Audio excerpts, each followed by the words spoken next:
Meghan Markle, a smart, driven and outspoken royal. Meghan, the Duchess of Sussex, is a tour de force. On her 40th birthday, she has worked her way really from the bottom all the way up. From an early age, she set about making her mark on the world and appeared in this remarkable television interview on the Nickelodeon channel. Write letters and send them to the right people, and you can really make a difference.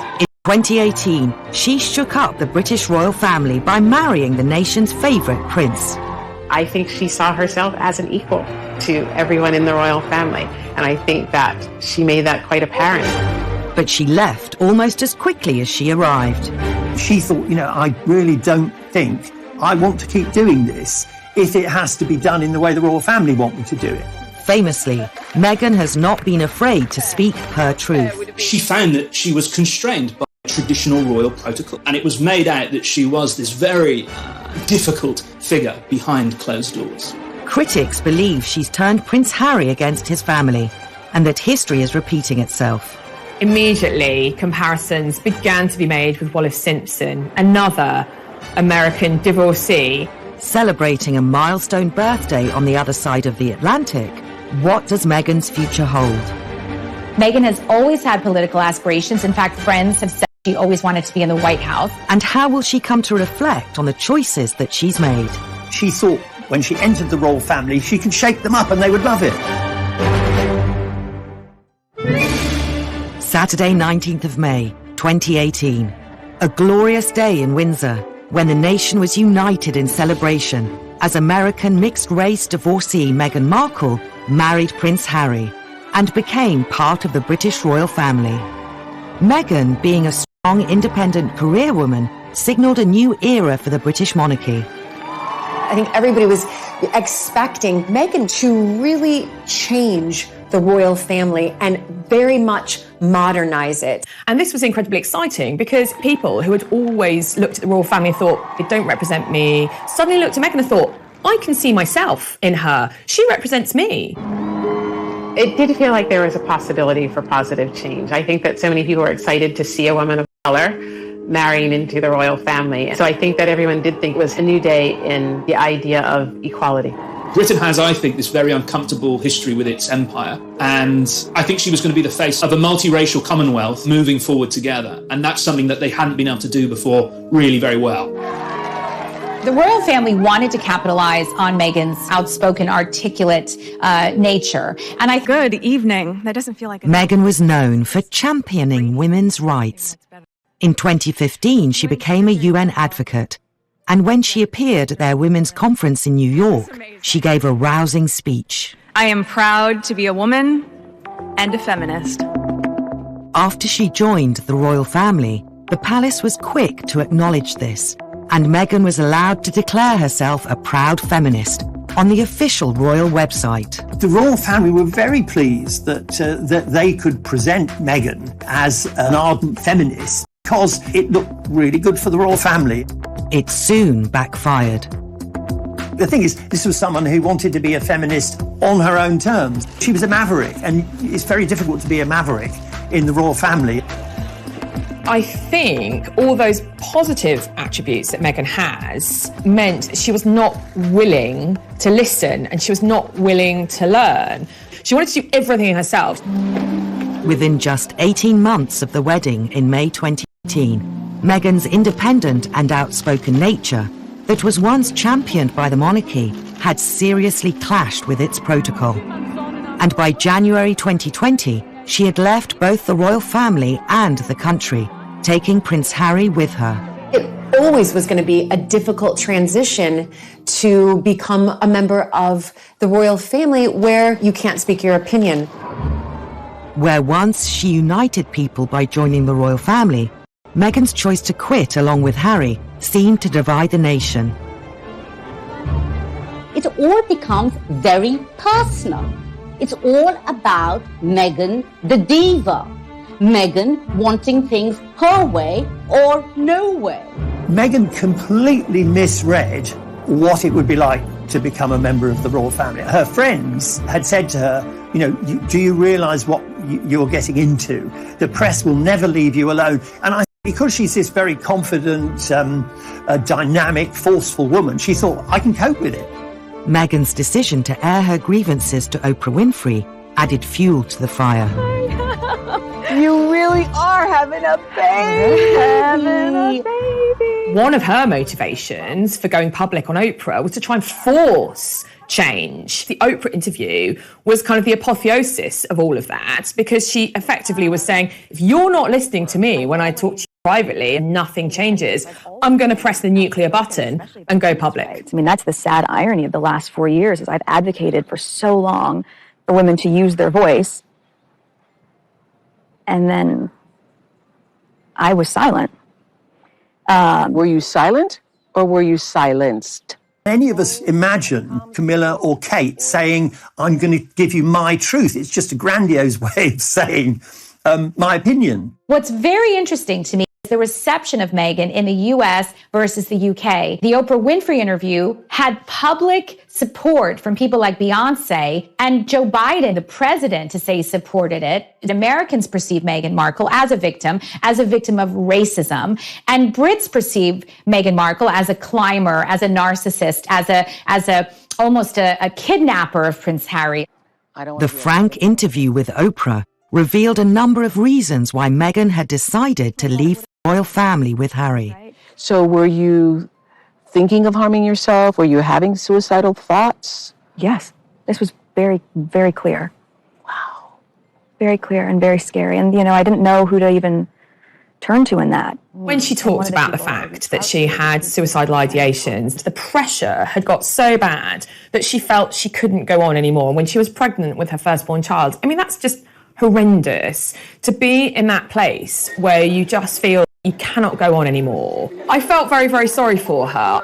I think that she felt it was an opportunity for her to not only share that with the world, but perhaps her hopes were that the royal family was also listening. I think she was hoping for an apology. I think she was hoping they would phone and say, look, I'm really sorry. We now see that we pushed you too far. We should have behaved differently. We should have sat down as a family and discussed your mental health issues. I think she was horrified afterwards that the reaction was so negative from the family and that they didn't respond in the way that she wanted. The interview with Oprah seemed to leave little room for reconciliation with the royals. I think the amount that you expose yourself, people think of you as calculated. And being calculated, particularly in the position she's in, is not necessarily, I think, a bad thing. Opening these conversations, having this discussion, I think the royal family has had a wake-up call. Certainly it's going to change the way things are done in future. I can be absolutely assured that the next time someone within the family has a mental health crisis, they will have everyone's attention. Turning 40 is a landmark for Meghan, as she capitalizes on her freedom to voice her truth, uncoupled from royal protocol. But her determination to speak out was forged at an early age, when she took on one of America's corporate giants. Perhaps this was always a sign that Meghan would be a very different kind of royal. Gloves are coming off. Women are fighting greasy pots and pans with Ivory Clear. 11-year-old Meghan was alarmed when she saw this. She was like, hang on a sec, that's not fair. Men do the washing up too. For Meghan, that was so significant.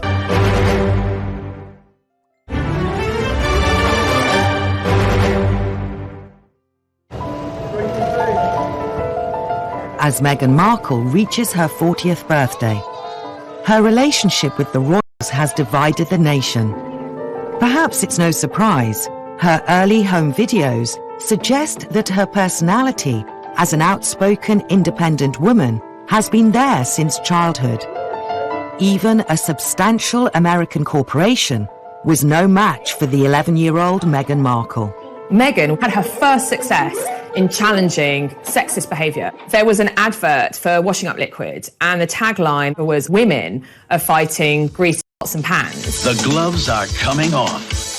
Women are fighting greasy pots and pans with Ivory Clear. 11-year-old Meghan was alarmed when she saw this. She was like, hang on a sec, that's not fair. Men do the washing up too.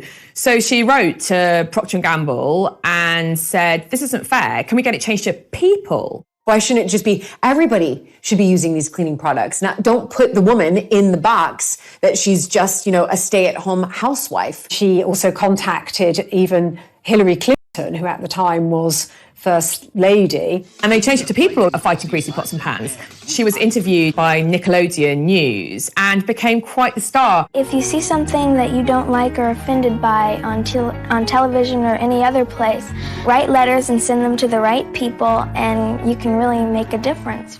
You can kind of see her, like the first kind of taste for stardom, maybe. I mean, although you look at her and she's just such a really serious, solemn schoolgirl who was standing up for what she thought right. And I think that shaped a young Meghan to become the woman that she is now, someone who is used to getting what she wants, someone who is used to speaking out for what's wrong and speaking up for what's right. For Meghan, that was so significant. She thought, I'm a little girl, nobody knows who I am, and the world has changed as a result of my actions. That has stamped her for life.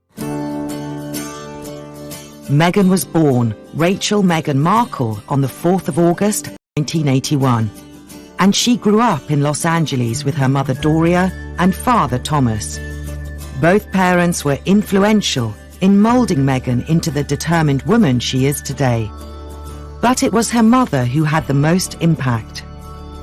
Doria was quite free-spirited, was also a very practiced yoga teacher, as well as a social worker. And so that kind of ethos of helping others was manifest from Meghan in an early age. Doria pushed this idea from Meghan's earliest years that you can do, if you believe in yourself and you work hard and you're really determined, you can do whatever you want. Principle for Meghan's whole life. But the American dream of being able to achieve anything you want is not top of the priority list for the British royal family, which brought Meghan into conflict with them. You can't really be anything you want to be or do anything you want to do or say anything you want to say. Your duty is to the Queen. And I think that's very difficult for somebody like Meghan to switch that American dream, if you like, off and be told, right, so now you just have to do what we say. Difficult. As she grew older, Meghan's nature was shaped more and more by her experiences of the world. When she's growing up, she's also exposed to international issues of poverty and deprivation. Her mother takes her, for instance, to Jamaica and to Mexico when she's still quite young. And there, Meghan sees for herself the poverty on the streets, the inequality. I think she began very quickly to think, I can do a lot of good. All Meghan's talk about wanting to help the underprivileged stems from these trips around the world where she saw the underprivileged at a very impressionable age. She also volunteered at a soup kitchen in Los Angeles, and Doria brought her daughter up to always ask what she could do for other people. Rather remarkable in terms of her devotion to public causes, what she thinks is wrong. And from a very young age, she's encouraged to stand up for her beliefs.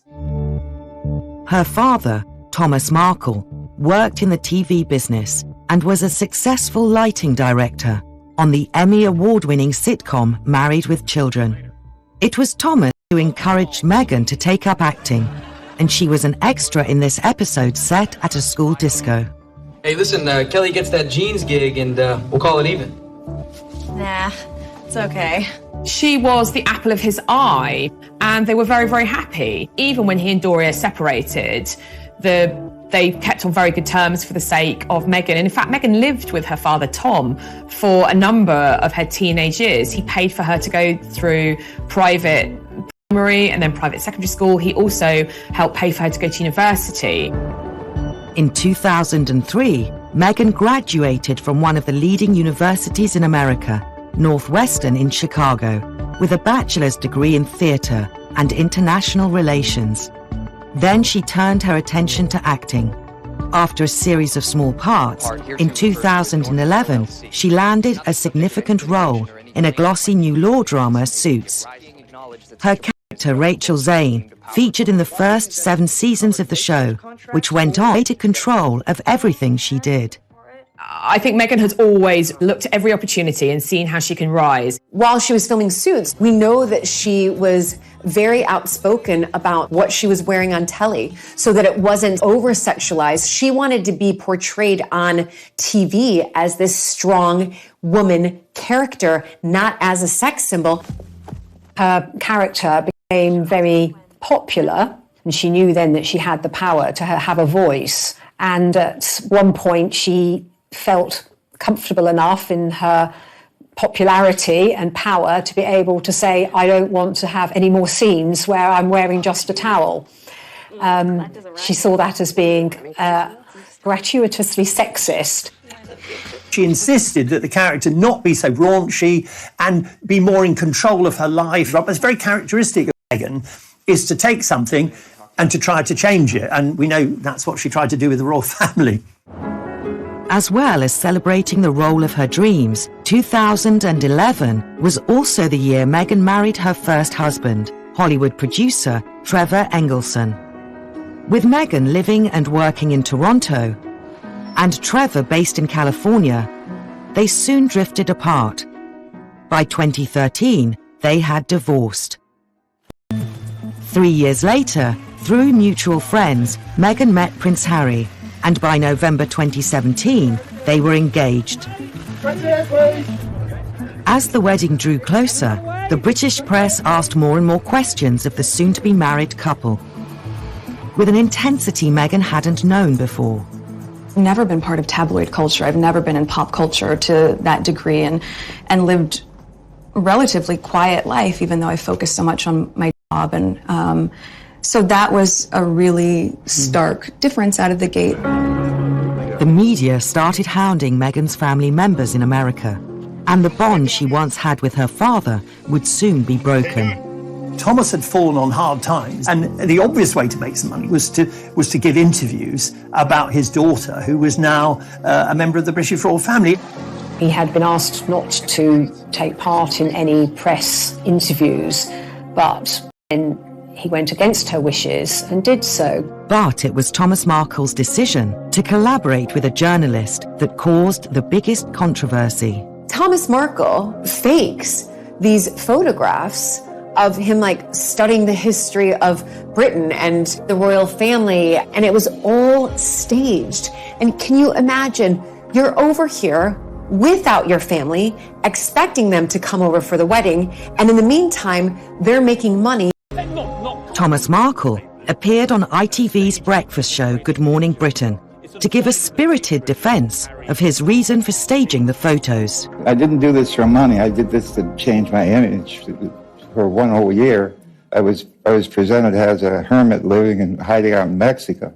I was looking to change my image, and obviously that was a mistake. It went wrong. He probably didn't really understand what he was doing. He probably didn't know that much about royal protocol, and he's an American, totally different mindset. But it wasn't just her father selling stories. Meghan's half-siblings were also accused of selling out. Her half-sister Samantha took a more brash approach when she appeared on Good Morning Britain. Let's face it, we all have to survive. Money makes the world go round. So if you want to call that cashing in, that's fine. But And then you see them going on one newscast after another. I mean, imagine, rather than the celebrations of, the lead up to the wedding, it was all about her family members attacking her. It's very, very difficult to have people turn on you and negative things being said about you. So I feel very sorry for her. And I think that's a very tough road to be in, because you expect your parents to be supportive of you and to be your rocks rather than to be your detractors. It was reported that Meghan felt betrayed. It's also believed that she has not spoken to her father or siblings since. Her mother Doria was the only family member to attend the wedding. Harry famously said, now she has the family she never had, which caused great upset with the Markles at the time, not surprisingly. Regardless of her family troubles, after the wedding, Meghan settled into royal life. But it wasn't long before stories emerged of conflict in her new family. It's not given that just because you're sisters-in-law, you have to be singing from the same hymn sheet. The cracks began to show because they are very, very different.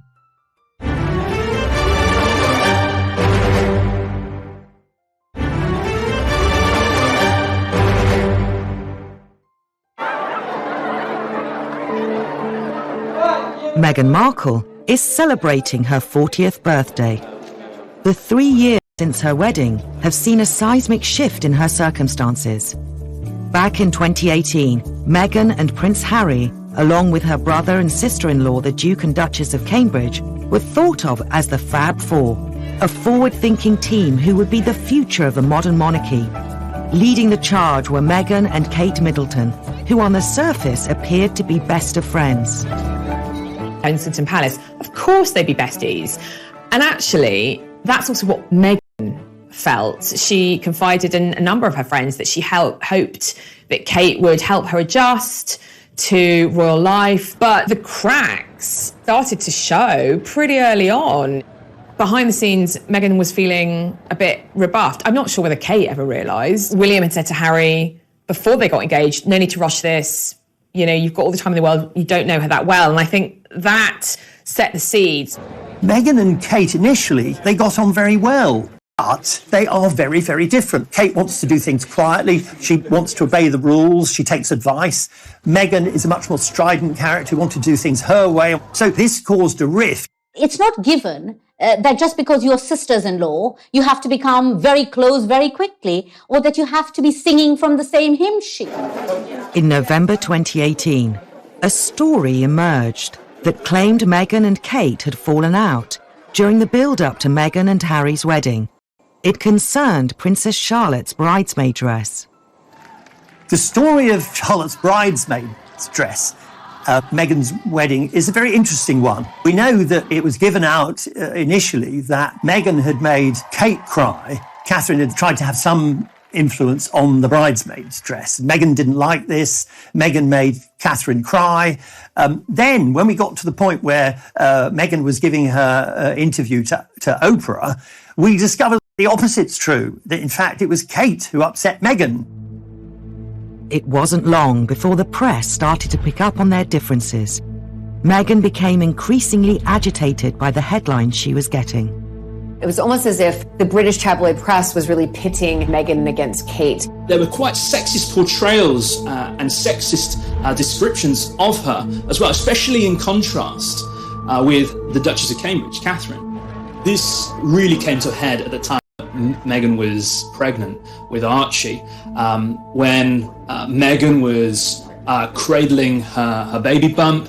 It was presumed by the media that she was flaunting this bump, whereas with Catherine it had been fine. There were very definitely negative headlines about Meghan. I mean, there's a very famous comparison where Kate talked about liking avocados in her pregnancy, and they did a big, lovely piece about Kate Middleton. And then Meghan had avocados, and all of a sudden she was supporting all kinds of atrocities. The article claimed that the huge rise in popularity of the fruit and the large sums of cash farmers were now making in South America had led to extortion and kidnappings. And in turn, therefore, Meghan was contributing to this. So the same story was presented. To stop that happening is to simply ignore it. Complaining was pointless. You make a big stink about it. All that happens is the story just runs and runs and runs.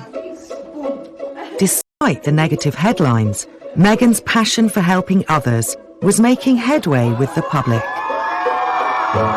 In the early stages of her time as a British royal, it seemed that the public really warmed to her. The fact that she was doing things differently, that she lent the royal family a new edge in its relations with the greater British population. For example, we saw this after the Grenfell Tower fire, where she, alongside women that were affected by that disaster, released a cookbook to raise money for the victims of the fire.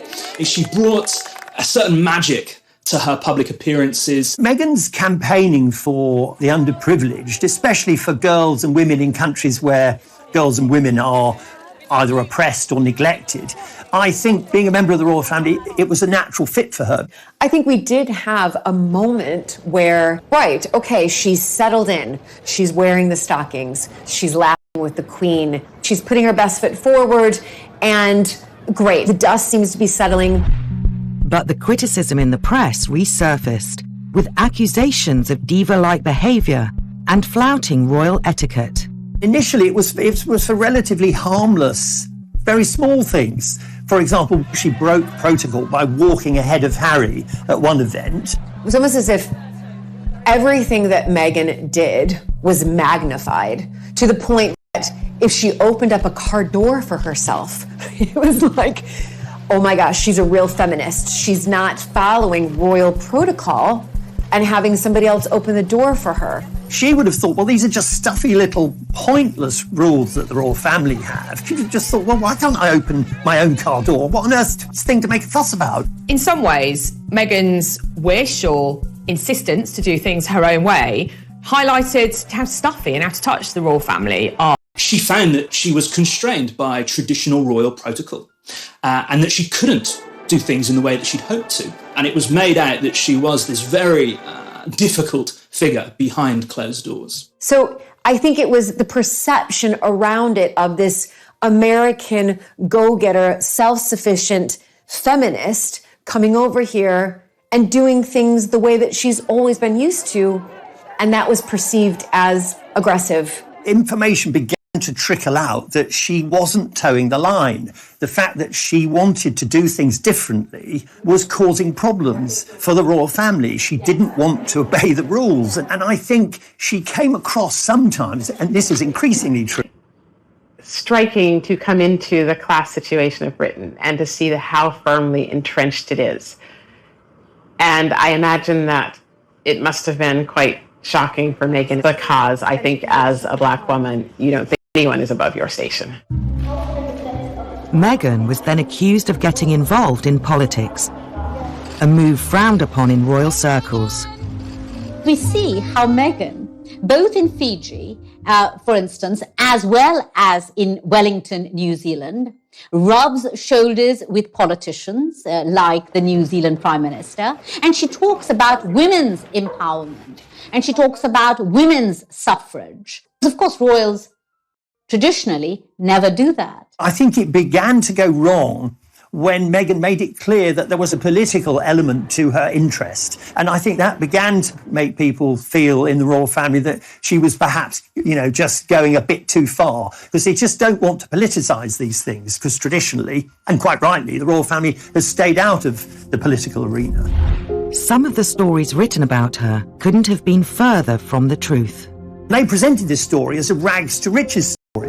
Meghan, like Cinderella, had started off at this terrible place, and now she was living in a palace in London. And Meghan quite rightly complained and said, actually, Compton was about 15 miles from where she really grew up. She grew up in a middle-class suburb. And so she said that, this had racist overtones because it was suggesting that, the black gangland area of Los Angeles was where she started life. There was nothing discreet about this characterisation. And so she had to navigate what was a racialised coverage of her public image. The British tabloid media's characterisation of Meghan, the headline, Meghan straight out of Compton, was overtly racist in its description. Despite the negative press coverage throughout the winter of 2018 and early 2019, Meghan was still well thought of by the public. On the 6th of May that year, Meghan and Harry's son Archie was born. I think Archie's birth was the real turning point in terms of Meghan's popularity. Royal protocol is such that the couple would let the British press know when Meghan went into labor. That is what's always been done because it's newsworthy. And they would have an idea of when the baby was born. They would have a name and hopefully a photo call. Meghan instead went into labor. She went to the private hospital. The press was not notified of anything until the baby was actually safely delivered and they were resting at home. Past precedent has been for royal mothers to pose with their newborn babies was not to give birth there and instead went to the Portland hospital. But the public still hoped to see a photo. She wouldn't pose on the steps with their newborn child. The general public felt a bit like cheated.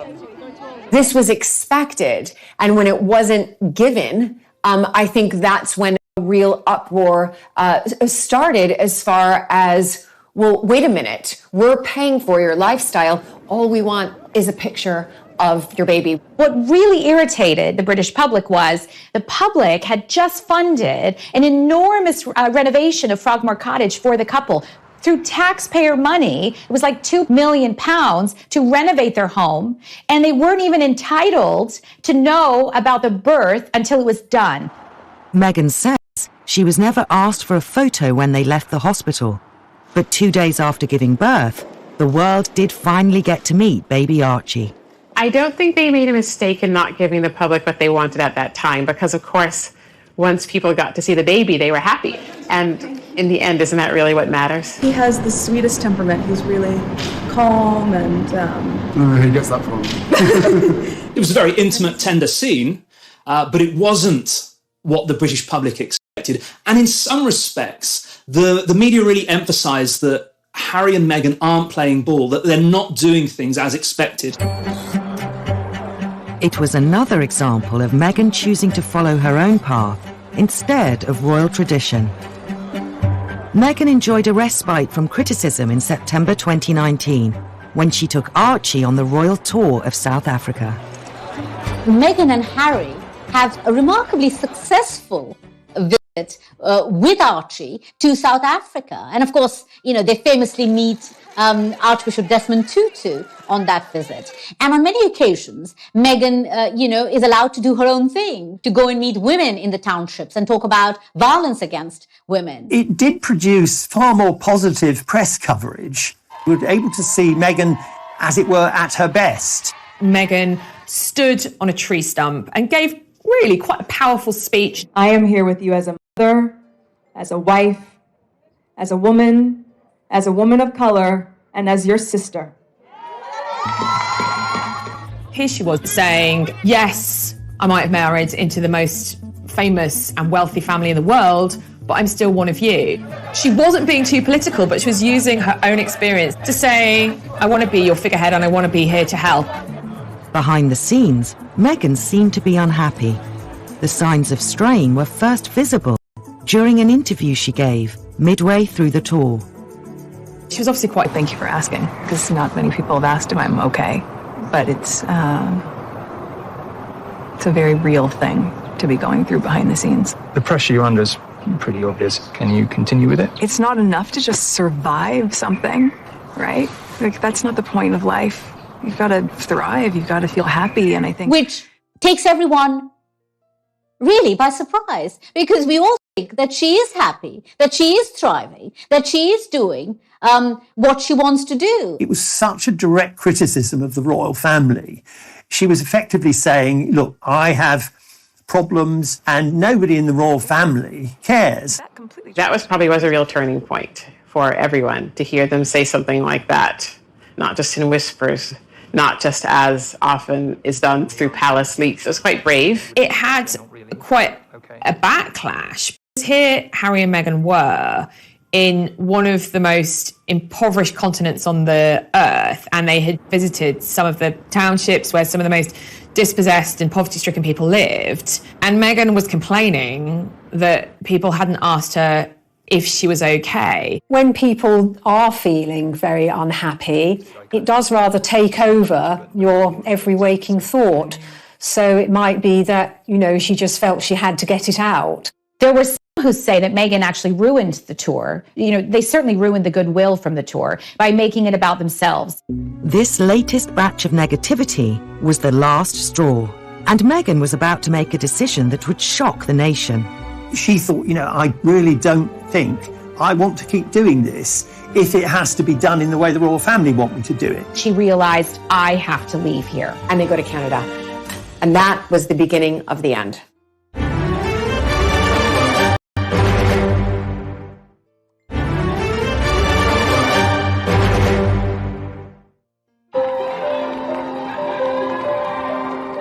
When it became clear that Meghan's personality might not be compatible with the British royal family, her only option seemed to be a break with tradition. This wasn't the first time an American divorcee rocked the British monarchy by seeming to steal away a beloved royal. The appearance of Wallis Simpson on the arm of King Edward VIII in the 1930s led to his abdication, as he chose love over duty. Royal watchers believe that Meghan's relationship with Harry could be a case of history repeating itself. When an American divorcee arrived on the royal scene in the 21st century, immediately comparisons began to be made with Wallis Simpson, another American twice divorced by the time she married Edward VIII. And Wallis Mrs. Simpson became notorious as the femme fatale who swooped in and deprived the nation of a popular king. Is it fair to compare her with Meghan, or are the only parallels their nationality and marital status?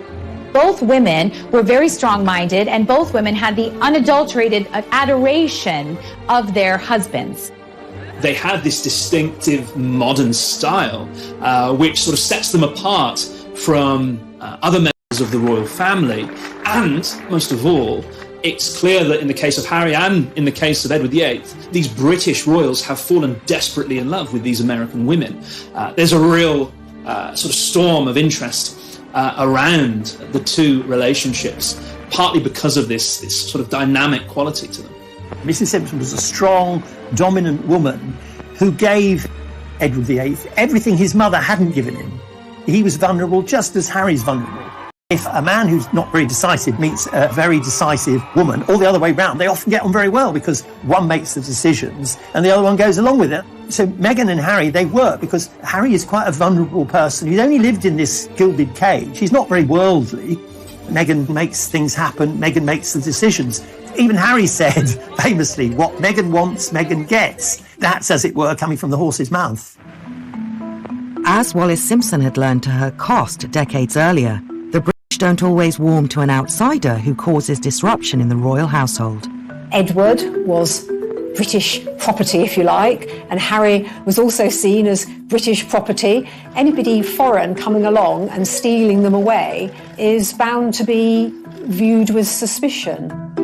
However easy it is to compare Wallis and Meghan, their personalities and ambitions seem vastly different. Certainly British history has always depicted Wallis Simpson as the villainess, the American who spirited away the king, who gave up his kingship for love. And what a mistake he made. Was he ever happy? You know, outcast from his friends, from his family. I mean, he came back to the UK a couple of times, but I don't think Wallis ever was allowed to darken the shores of England ever again. And so inevitably there's a rather simplistic and cliched wish to shoehorn Meghan into that same role.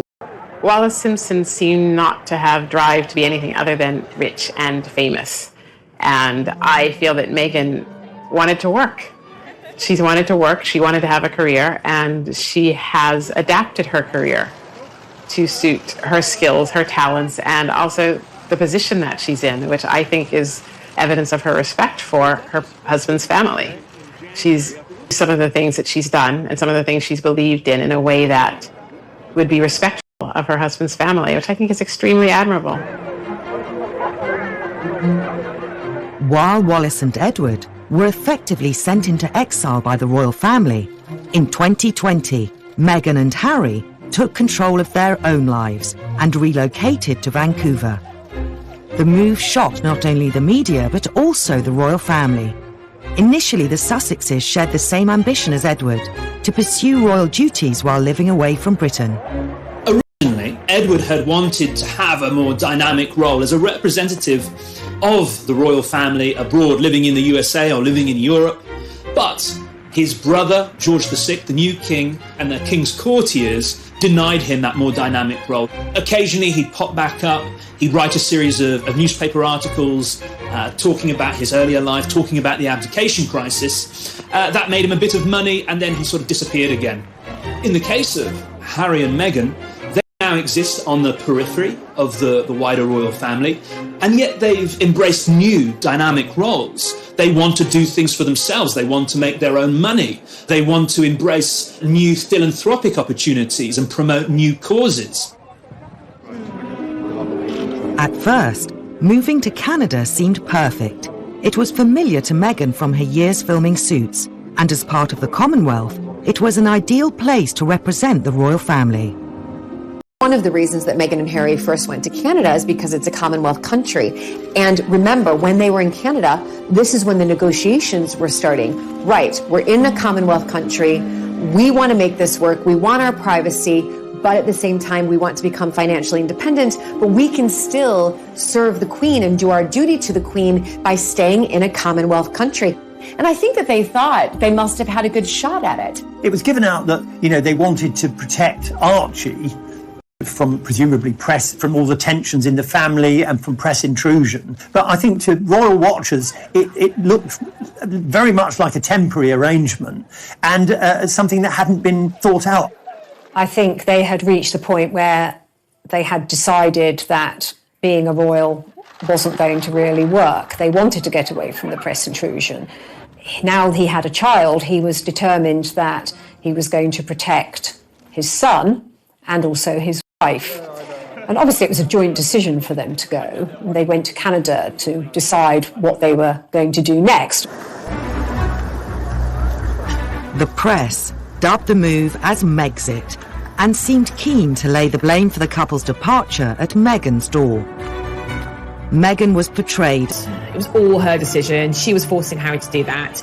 That was massively simplistic. It was a decision taken by both of them. She was offering him a better way of doing things, a different way of doing things. And he decided that for the future of his family, he would take that with both hands and run with it.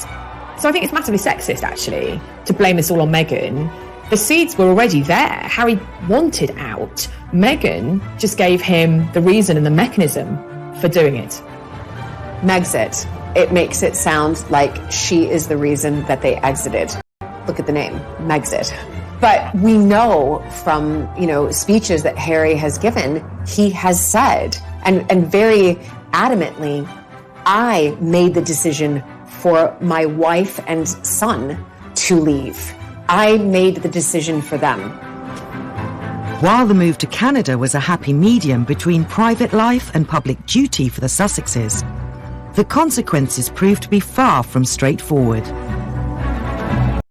When Meghan and Harry went to Canada, there seemed to be a sort of an unholy scrap over what they could call themselves, what they could do. They wanted to be Sussex Royal, because, again, this is an American culture thing coming in via Meghan.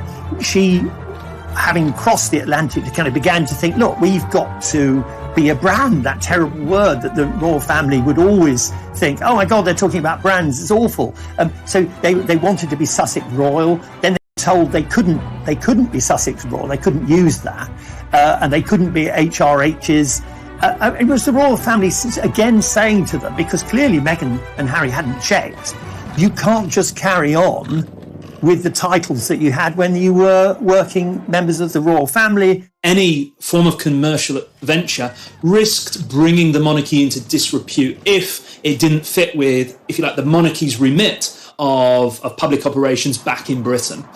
So I think Harry and Meghan wanted to exercise more freedom. Their way of doing that was moving away from Britain, moving away from the royal family, essentially resigning from the firm. I think when they went to Canada and they discovered the Canadians didn't want to pay for their security and the Duchy of Lancaster didn't want to pay while they were there, I think they were both upset and astonished. And when Meghan and Harry gave the impression that they were hard done by, again, this produced a lot of negative press coverage because they have a great deal of money. Apart from not being given the security, they had to repay several million for the refurbishment of Frogmore Cottage, where obviously that had been paid by the taxpayer, so suddenly they had to pay that. And I don't think Meghan made with Harry to retain their royal status while enjoying personal freedom.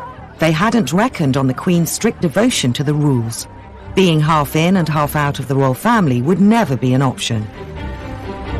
We've seen it time and time again in the royal family. It's difficult to have love and duty work simultaneously together, right? Very, very difficult. And I think, obviously, that is what Harry and Meghan wanted in their negotiations with the Queen, was this love and duty sort of synergy. We can make it work. And the Queen put her foot down and said, no, it's either love and you step down, or it's duty and you stay on.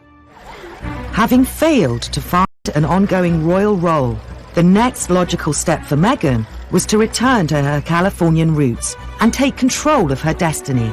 Yet her next move with Harry caused an outcry almost never seen in the history of the monarchy. Some people might wonder whether or not Meghan may live to regret all of the revelations in the Oprah interview. Oprah herself said later she was surprised that Meghan said some of the things that she did.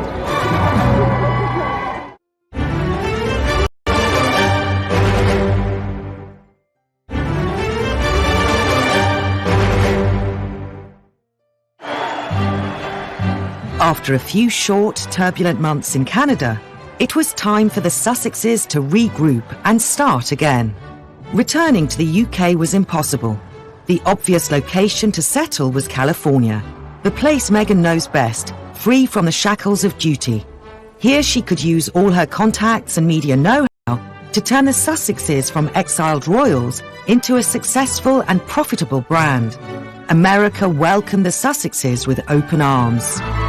There's this very determined, forceful woman who wants to make as big a splash and probably make as much money as possible as soon as she can. And so it's easier to do that in California with her connections than it would have been to do it in Canada. Also, I think the press reaction in America to this was that Meghan's come home, she's been badly treated by the British royal family. I think she's got a lot, it's a much more positive coverage, not universally so. I think some sections of American society thought she couldn't hack it, and that's why she's gone back. So I think it's a slightly mixed picture. Many people who, in particular in America, who are royalists, they would have always wanted, especially one of Princess Diana's sons, to actually live there. So this isn't just any royal. This is Princess Diana's son. She was on the cover of People magazine 57 times, right? The most out of any other person in the world. So his American wife, his half American, half British son, in one sense was just like too good to be true. No time was wasted in striking new deals and branching out into previously forbidden territory. But they now faced competition from the myriad of Hollywood A-listers with causes to promote. So Meghan and Harry have been busy since they moved to California. They've struck a number of deals. We know Netflix, they had a podcast, a deal with Spotify. Meghan's had a children's book released. Harry's taken on a job in mental health, sort of coaching at a big startup in the Silicon Valley. They have done a lot of things. However, none of them will ever have the attention of the world the way, say, their tour of South Africa did, the way, say, their wedding did. They will not be meeting with of state. They will not be having a global platform from which to have a voice. Yes, they have a charitable foundation, but so do a lot of celebrities. And they're now celebrities. There is no way that they won't have keenly felt the difference between being a celebrity and being a royal. They're not in the same league. The glare of publicity was still firmly trained on the former royals, at a level far greater than Meghan would have experienced during her acting career. Because of the royal brand, they can get all these multi-million-dollar deals. But the problem with that is that they have to keep reminding everyone that they're royal. And to do so, that means giving more and more away. They have to talk about more private moments. Harry and Meghan have consistently argued that they don't have sufficient privacy, that their lives are difficult and burdensome because of the glare of the media's limelight. Then they go to the US. This narrative continues until they suddenly open up about everything by agreeing to an interview with Oprah Winfrey. And suddenly this idea of privacy completely goes out of the window. They are instead opening up very publicly, in the most public of fora, knowing that millions of people around the world are going to tune in to see and get a glimpse of the inside story behind Harry and Meghan's separation from the House of Windsor. Any hope of living a quiet life ended in March 2021. In the now infamous Oprah Winfrey interview, Meghan made shocking claims of being silenced by the royal institution. There was something Oprah said which I found absolutely astonishing in the interview. She asked Meghan, were you silent or were you silenced? Were you told to keep silent? How were you told to handle tabloids or gossip? Were you told to say nothing? Everyone in my world was given very clear directive from the moment the world knew Harry and I were dating. But what I want to say about that is anyone who knows anything about the royal history, all the royals are silenced. None of them can say what they think. They can't go meet some head of state and then later say, I didn't like him. They're all silenced. That's why they're here. That's why they're in power. That's why they never got beheaded. They're all silenced, all of them. So for Meghan to be silenced is no different than how Prince William is silenced. Why is it okay for them not to be able to express an opinion, but not for her? It's difficult to really pinpoint why they did it. But I think one of the main reasons that most people can agree on is that they're angry. They're angry at the royal family and how Meghan was treated. And that's all coming out even after the Oprah interview. You know, some people might wonder whether or not Meghan may live to regret all the revelations in the Oprah interview. Oprah herself said later she was surprised that Meghan said some of the things that she did. I think the problem for Meghan is she was angry, she's upset. I think she thought when she entered the royal family, she could shake them up and they would love it. They would do things Meghan's way. And when that didn't happen, you know, and she came up against what she sees as the forces of reaction, it made her so upset that that interview was her way. And I think it was the only way she could see to get her revenge and put the case as she saw it. I think later on she'll think, you know, I shouldn't have burnt my bridges to that extent. I mean, don't forget, the only member of family that she really sees is her mother, Doria. She doesn't see any of her father's family. And Archie and Lilibet, grow up without seeing any of their cousins. I think perhaps she may regret being quite so public with that Oprah interview, because that is there for posterity. That is there forever. Despite the damage caused to their family ties, there are glimmers of hope for a reconciliation. If in 10 years' time, we have a change of regime, we've got King Charles, the relationship between Meghan and Charles was once so good. I mean, Charles adored her. They had a lot in common, art, music. She used to go around to Clarence's house to have effectively history lessons with Charles on the history of the royal family. Both Meghan and Charles really enjoyed that. Charles is a real passionate historian. Meghan thirsts for knowledge. They had a really good relationship. Now that relationship's pretty much in tatters. Meghan seems intent on making the best use of her unique situation to raise her young family and ensure that her business ventures are successful. Had they remained members of the royal family, that would have been fine. They would have carried on doing all their good works. But now they've got that extra, their reputation has an extra spin. They want to be, and I think the aura around that will carry them a long way in all their financial dealings, their commercial deals. That will work. There's sort of the renegade royals, that actually counts for a lot. Hitting 40, Meghan seems to have achieved many of her goals. A platform on the world stage, marriage and 2 children, and a comfortable home. But will that be enough? She doesn't want to go and be Mrs. Mountbatten Windsor, raising her chickens and growing her own organic veg.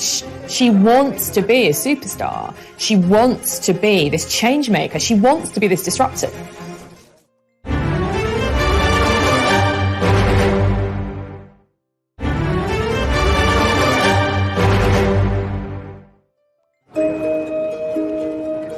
Now 40, Meghan's impact on the way we view the royal family remains a topic of intense scrutiny. Recent royal events mean there could be opportunities to reconcile the Sussexes with the Windsors. Since the death of Prince Philip, there has been a lot of media speculation, as we might have expected, about whether there could be some form of reconciliation between the Sussexes on the one hand and the rest of the family. And we kind of got a flavour of that when Harry travelled back to Britain for his grandfather's funeral. And we saw something very similar with the recent birth of Harry and Meghan's second child, Lilibet. Whether that happy family event might be the opportunity, might provide the window for some form of reconciliation. As yet, the jury is out. Meghan's royal in-laws aren't the only people with whom relations are strained. Given the emphasis that Meghan and Harry have always placed on the importance of a loving family structure, I think it's really unfortunate that Meghan's own relationships, particularly with her father and his side of the family, seem to have really broken down.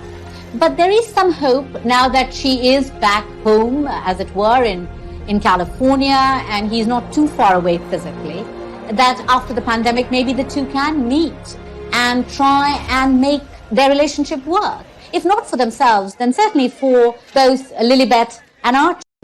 Why wouldn't you want to work on reconciling with your family? Because, at the end of the day, family is, in one sense, it can be your real stability, and it's what we all, at the end of the day, come back to.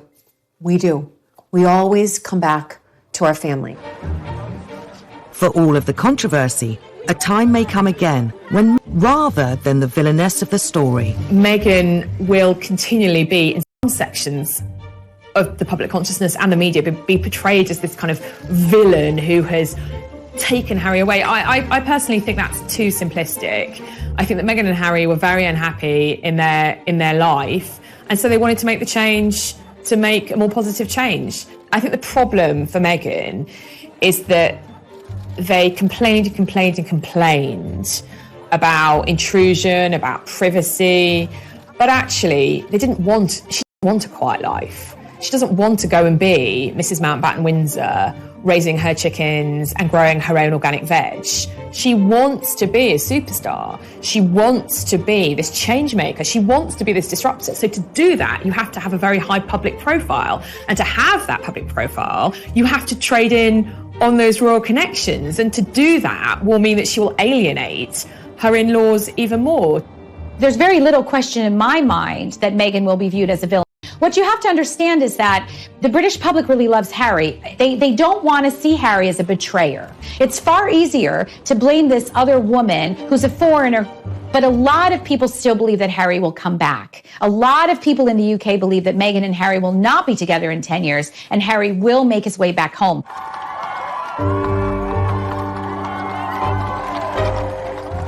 It seems clear that Meghan has shown Harry a way to achieve an independence he could never have as part of the royal family, even if he risks the same fate as Edward VIII.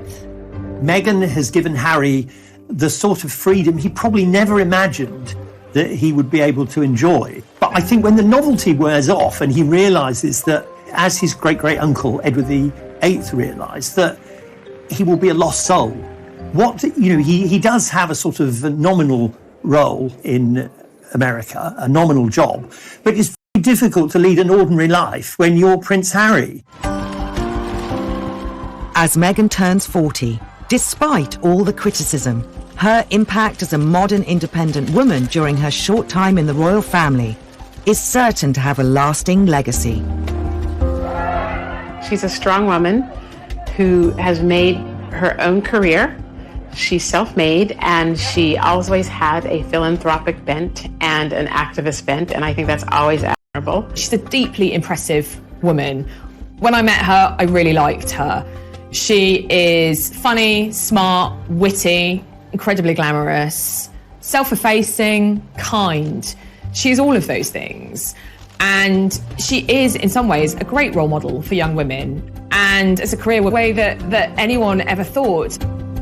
One of the most positive outcomes of this whole Meghan, Harry divorce, as it were, from the royal family could be that the institution of the monarchy now takes a really close, hard look at many of the issues that have been highlighted recently about, the role of women, about being given freedom, about equality, and so on, and also about, of course, race. And perhaps if change needs to be made, now might be the opportunity to begin to do that.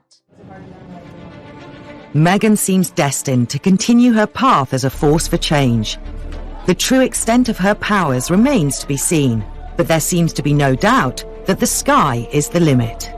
I think at age 40 that Meghan has what appears from the outside to be an extremely nice life. She has 2 lovely, healthy children. She has a husband who seems to love her and who she seems to love. And she has an organization that she is building that is going to be able to accomplish some of the things that she seems to have been trying to accomplish for all of her life. I think what we're going to see from Meghan for her next act is going to definitely be something political. There have already been rumors, because she met with California Governor Gavin Newsom not that long ago, that Meghan is considering a run for something in the very near future. Meghan has always had political aspirations. In fact, friends have said she always wanted to be in the White House. That she's in her happy environment, an environment she knows really well. I think her determination that goes all the way back to her extraordinary childhood where she was able to persuade a huge company to change its policy. That's carried her through to age 40, and it will carry her through for many more years, because I think she sincerely believes that she can make a difference to people who are not in the sort of privileged position she finds herself in. The story of Charlotte's bridesmaid's dress, Meghan's wedding, is a very interesting one. We know that it was given out initially that Meghan had made Kate cry. Catherine had tried to have some influence on the bridesmaid's dress. Meghan didn't like this. Meghan made Catherine cry. Then, when we got to the point where Meghan was giving her interview to Oprah, we discovered the opposite's true, that in fact it was Kate who upset Meghan. It wasn't long before the press started to pick up on their differences. Meghan became increasingly agitated by the headlines she was getting. It was almost as if the British tabloid press was really pitting Meghan against Kate. There were quite sexist portrayals and sexist descriptions of her as well, especially in contrast with the Duchess of Cambridge, Catherine. This really came to a head at the time Meghan was pregnant with Archie, when Meghan was cradling her baby bump. It was presumed by the media that she was flaunting this bump, whereas with Catherine it had been fine. There were very definitely negative headlines about Meghan. I mean, there's a very famous comparison where Kate talked about liking avocados in her pregnancy,